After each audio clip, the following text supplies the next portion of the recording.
Assalamualaikum warahmatullahi wabarakatuh. Welcome back to my channel ISTP, tempat kita diskusi dan juga belajar bersama. Di video aku kali ini aku mau lanjutin bahas soal pedagogi rasa profesional, khususnya untuk guru kelas atau PGSD di part 2-nya. Buat teman-teman yang belum subscribe, silahkan tekan subscribe terlebih dahulu dan juga nyalakan lonceng notifikasi. Ngajar online jadi lebih mudah pakai Teachmin, aplikasi ngajar yang mengerti kebutuhan pengajar. Mau ngajar apapun, gratis! Yuk, download Teachmin di App Store dan Play Store sekarang. Gratis! Kita ke contoh soal yang pertama. Ini untuk pedagogi bahasa Indonesia. Pendekatan dalam pembelajaran bahasa yang dilandasi oleh asumsi bahwa belajar bahasa adalah belajar berkomunikasi, dianggap penting untuk diterapkan. Pembelajaran bahasa harus mengutamakan pengembangan kemampuan berkomunikasi siswa. Oleh sebab itu, pembelajaran bahasa perlu dititikberatkan pada latihan dan praktik berbahasa. Pendekatan pembelajaran bahasa Indonesia di atas disebut apakah A. Keterampilan proses, B. Struktural, C. Tujuan, D. Komunikatif, atau E. Tematik integratif. Kita cari kata kuncinya terlebih dahulu di soal. Di sini kata kunci yang pertama yaitu belajar bahasa. Selanjutnya, belajar bahasa adalah belajar berkomunikasi ya. Belajar berkomunikasi mengutamakan pengembangan kemampuan berkomunikasi siswa. Di sini sudah disebutkan beberapa kali kata komunikasi, belajar berkomunikasi, pengembangan kemampuan berkomunikasi. Maka ketika teman-teman sudah menemukan kata kunci, teman-teman akan mudah menjawab soalnya. Di opsi nomor 1 ini jawaban yang paling tepat adalah opsi yang D, yaitu komunikatif. Seperti itu ya teman-teman. Untuk mencari jawabannya, teman-teman harus cari dulu kata kunci di soalnya, karena soal-soal pretest ini hampir semuanya HOTS. Jadi teman-teman harus menganalisis terlebih dahulu. Teman-teman harus cari dulu kata kuncinya. Kita ke soal nomor 2. Setelah mencermati indikator, peserta didik dapat menentukan kalimat utama paragraf. Bu Jani merancang langkah-langkah pembelajaran sebagai berikut. Yang pertama, peserta didik membaca dalam hati teks berjudul Organ Gerak Manusia dan Hewan. 2. Untuk membantu memahami isi teks, guru bertanya jawab dengan peserta didik secara lisan. Yang ketiga, peserta didik membentuk kelompok. Yang keempat, tiap kelompok mendapatkan satu set potongan kalimat dari sebuah paragraf dan LKPD yang memuat tabel checklist tentang ciri-ciri kalimat utama dan kalimat penjelas. Kegiatan pembelajaran yang selanjutnya adalah, berarti yang kita cari adalah kegiatan pembelajaran selanjutnya. Opsi pilihannya, yang A, guru memberikan motivasi dan uraian tujuan pembelajaran. B, peserta didik menjawab pertanyaan guru untuk mengaitkan pengetahuan lama dengan pengetahuan yang akan dipelajari berdasarkan LKPD. C, guru menayangkan contoh-contoh kalimat utama dan kalimat penjelas dan menjelaskan ciri-cirinya. D, anggota kelompok berdiskusi mengidentifikasi potongan kertas, mana yang kalimat utama dan mana kalimat penjelas berdasarkan LKPD. Atau yang E, peserta didik secara berkelompok mengoreksi hasil LKPD kelompok lain. Kelompok 1 mengoreksi hasil kerja kelompok 2, kelompok 2 mengoreksi hasil kerja kelompok 3, dan seterusnya. Nah, di soal ditanyakan yaitu kegiatan pembelajaran selanjutnya. Setelah nomor 4 ini, apa yang harus dilakukan? Kegiatan apa yang harus dilakukan pada kegiatan pelajaran selanjutnya? Jawaban yang paling tepat adalah opsi yang D. yaitu anggota kelompok berdiskusi, mengidentifikasi potongan kertas mana kalimat utama dan mana kalimat penjelas berdasarkan LKPD. Kita ke soal nomor 3. Seorang guru kelas 4 akan membelajarkan KD 3.1, yaitu menentukan pokok pikiran dalam teks lisan dan tulis. Instrumen yang tepat digunakan untuk mengukur ketercapaian kompetensi KD tersebut adalah apakah A. Soal pilihan ganda, B. Pedoman angket, C. Pedoman observasi, D. Portofolio, atau E. Pedoman wawancara. Di sini kata kuncinya KD 3.1, berarti ini KD untuk pengetahuan. KD-nya menentukan pokok pikiran dalam teks lisan dan juga tulisan. Yang ditanyakannya adalah instrumen yang tepat untuk mengukur ketercapaian kompetensi KD tersebut. Nah, di sini KD-nya 3.1, berarti ini pengetahuan. Teman-teman jangan cari alat evaluasi untuk selain pengetahuan, seperti wawancara. Ini bukan untuk pengetahuan, observasi ini juga bukan pengetahuan, ini masuk ke dalam sikap. Selanjutnya pedoman angket ini juga bukan alat evaluasi untuk pengetahuan. Pilihannya antara A sama D, pilihan ganda atau portofolio. Di sini di kata kunci yang dicari adalah untuk mengukur ketercapaian kompetensi KD tersebut. Maka jawaban yang paling tepat adalah dengan portofolio, opsi yang D. Kita ke soal nomor 4.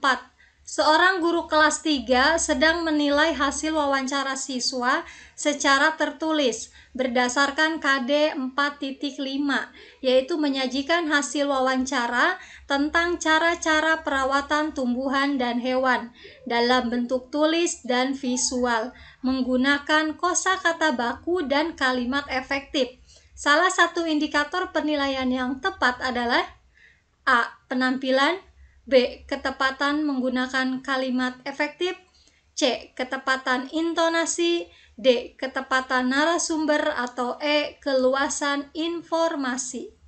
Kata kunci di soal nomor 4 ini adalah menilai hasil wawancara siswa ya secara tertulis. Selain itu juga menggunakan kosakata baku dan kalimat efektif. Maka teman-teman akan mudah mendapatkan jawabannya. Jawaban yang paling tepat adalah opsi yang B, yaitu ketepatan menggunakan kalimat efektif. Kita ke soal nomor 5, yaitu untuk pedagogi PPKN.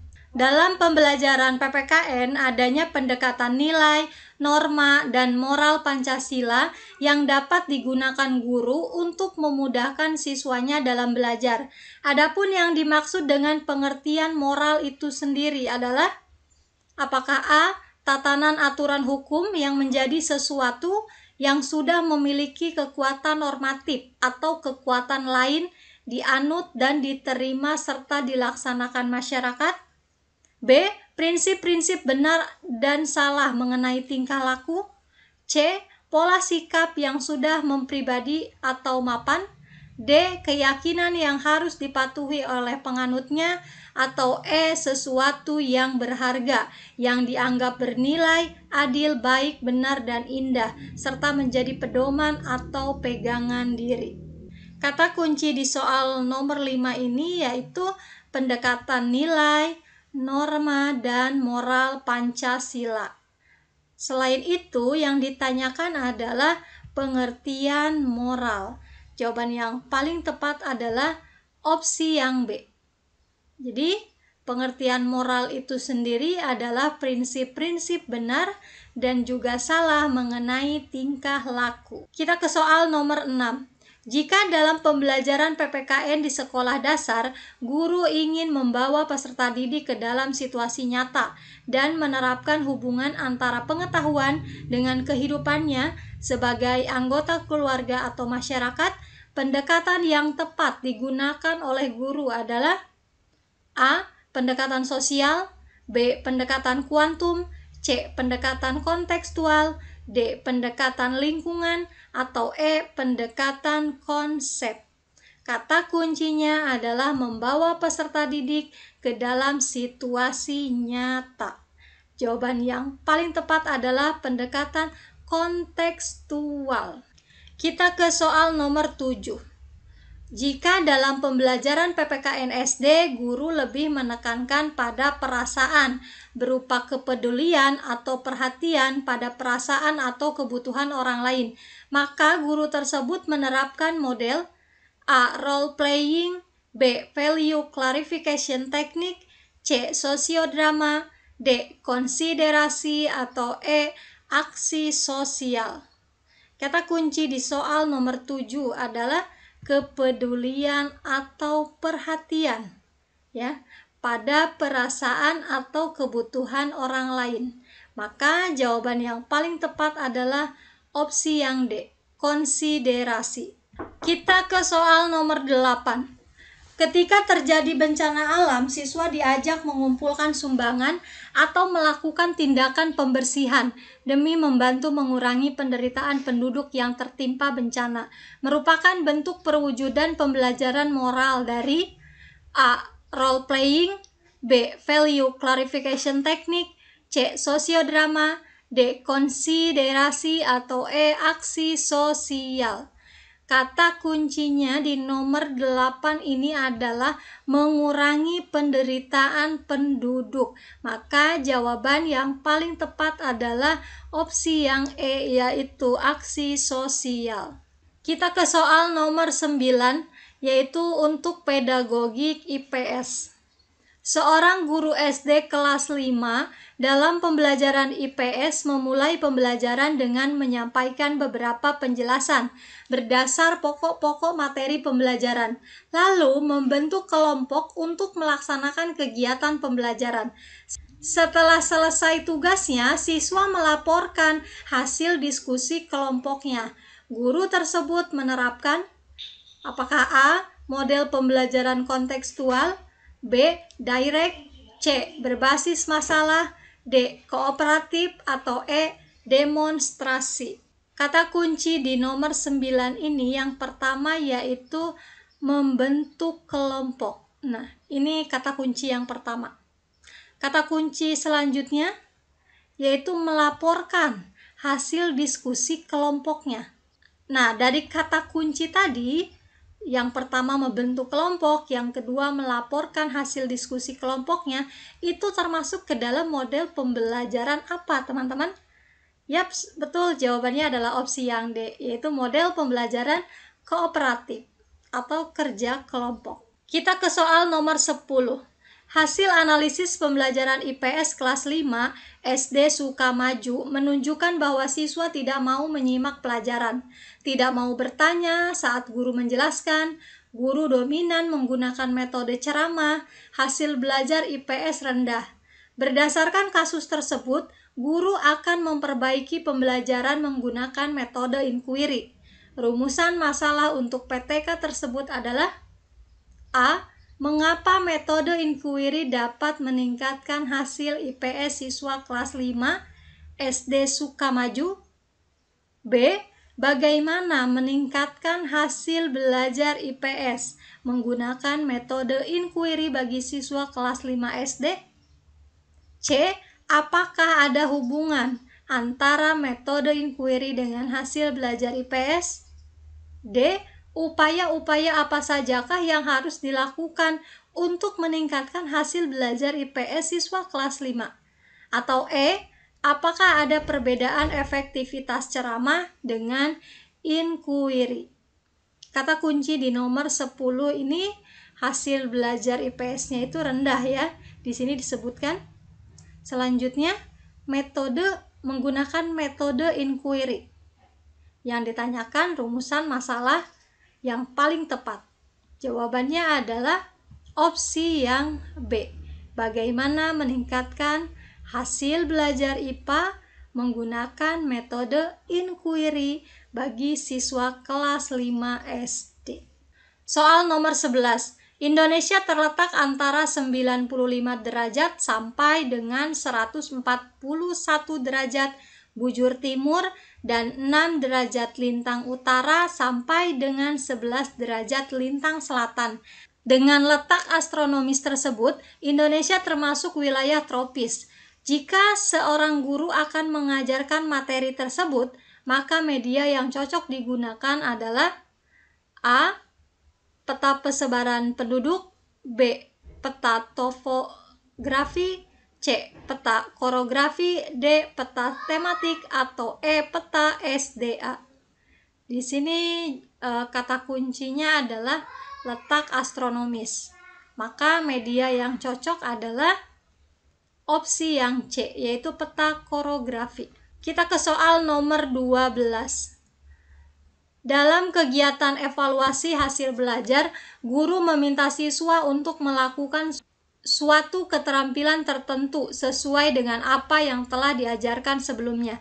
Evaluasi yang dilaksanakan oleh guru merupakan apakah A. Penilaian proyek dilakukan berkelompok, B. Penilaian kinerja, penilaian individu untuk keterampilan, yang C.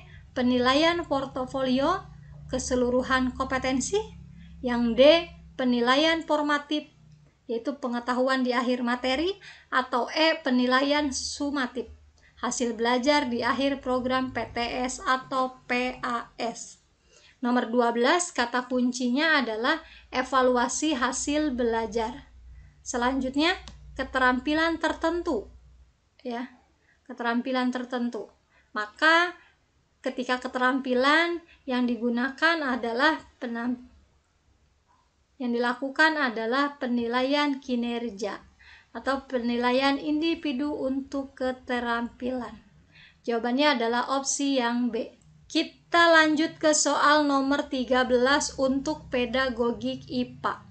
Untuk mengajarkan tentang habitat atau tempat di mana kadal itu biasa hidup, Pak Banu membagi kelas dalam kelompok-kelompok kecil.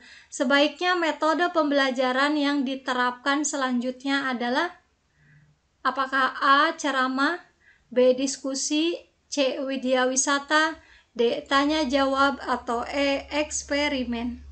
Kata kuncinya di sini adalah habitat atau tempat, ya, di mana kadal itu biasa hidup. Selanjutnya, kata kunci yang kedua yaitu kelompok-kelompok kecil. Yang ditanyakan metode pembelajaran yang diterapkan itu yang mana yang tepat? Jawaban yang tepat adalah opsi yang C, yaitu dengan widyawisata. Kita ke soal nomor 14. Pak Bayu akan melakukan penilaian terhadap kegiatan presentasi karya siswa-siswanya. Ketika telah selesai melaksanakan kegiatan percobaan di laboratorium, rubrik yang sesuai untuk mengukur keterampilan komunikasi para siswa yang sedang presentasi adalah apakah A. Siswa dikatakan terampil apabila mampu menyajikan hasil berbantuan media yang dilengkapi dengan alat-alat laboratorium, B. Siswa dikatakan terampil apabila mampu melaporkan hasil secara tertulis, dilengkapi dengan gambar-gambar yang mendukung. C. Siswa dikatakan terampil apabila mampu menyajikan hasil atau produk dengan bahasa lisan yang baik, didukung dengan produk dan menggunakan suara yang jelas. D. Siswa dikatakan terampil apabila mampu menarik perhatian siswa lainnya melalui sajian gambar-gambar yang berwarna, atau E. Siswa dikatakan terampil apabila mampu menyelesaikan tugas tepat waktu dan melaporkan hasilnya dalam bentuk tulisan yang rapi. Kata kunci di soal nomor 14 yang pertama adalah kegiatan presentasi karya siswa-siswanya. Itu kata kunci yang pertama.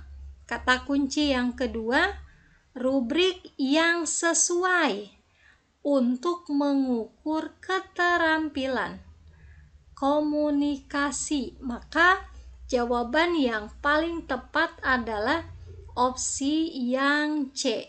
Siswa dikatakan terampil apabila mampu menyajikan hasil produk ya, karena adanya karya di sini dengan bahasa lisan dengan baik. Di sini disebutkan di kata kunci rubrik yang sesuai untuk mengukur keterampilan komunikasi. Maka dengan bahasa lisan yang baik, didukung dengan produk dan menggunakan suara yang jelas. Kita ke soal nomor 15. Soal di bawah ini yang dapat digunakan untuk mengukur keterampilan berpikir tingkat tinggi.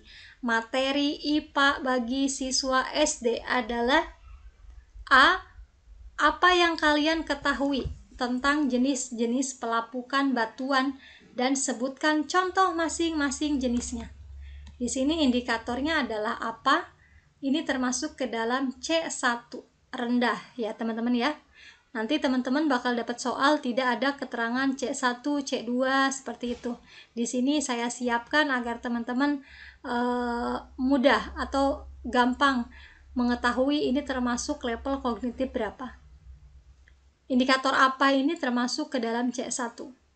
Yang kedua, sebutkan contoh benda-benda di sekitarmu yang dapat menghantarkan panas dengan baik.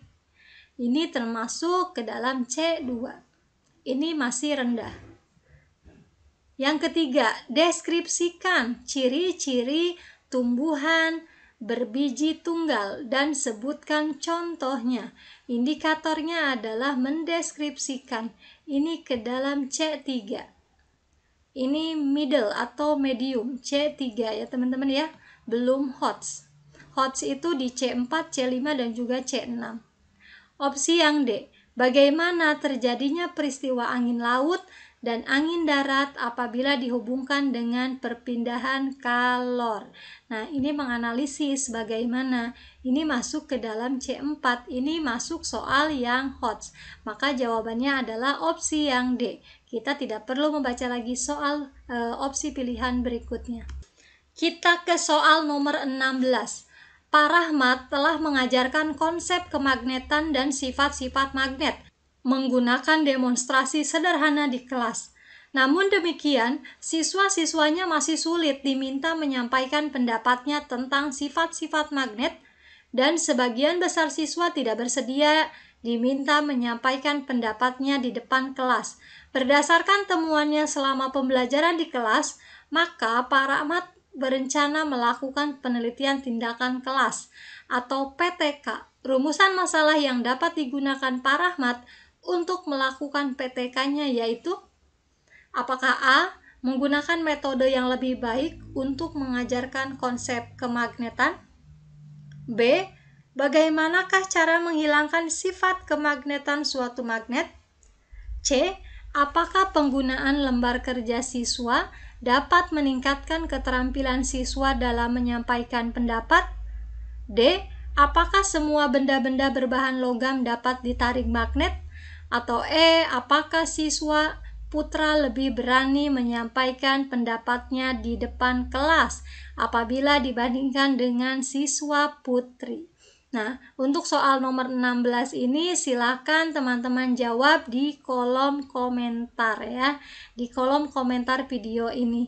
Coba teman-teman temukan kata kunci di soal nomor 16 ini dan sebutkan jawaban yang paling tepat itu opsi yang mana menurut teman-teman. Oke, itu aja yang bisa aku sampaikan di video kali ini. Semoga bermanfaat untuk teman-teman semuanya yang akan bertarung di seleksi akademik PPG tahun ini. Tetap semangat, percayalah bahwa hasil tidak akan pernah mengkhianati sebuah proses. Tetap semangat buat teman-teman semuanya, terus belajar, masih ada waktu. Jika menurut teman-teman video ini bermanfaat, silahkan di-share sebanyak-banyaknya agar semakin banyak lagi orang yang bisa merasakan manfaat dari video aku ini. Akhir kata, wassalamualaikum warahmatullahi wabarakatuh. See you di next video.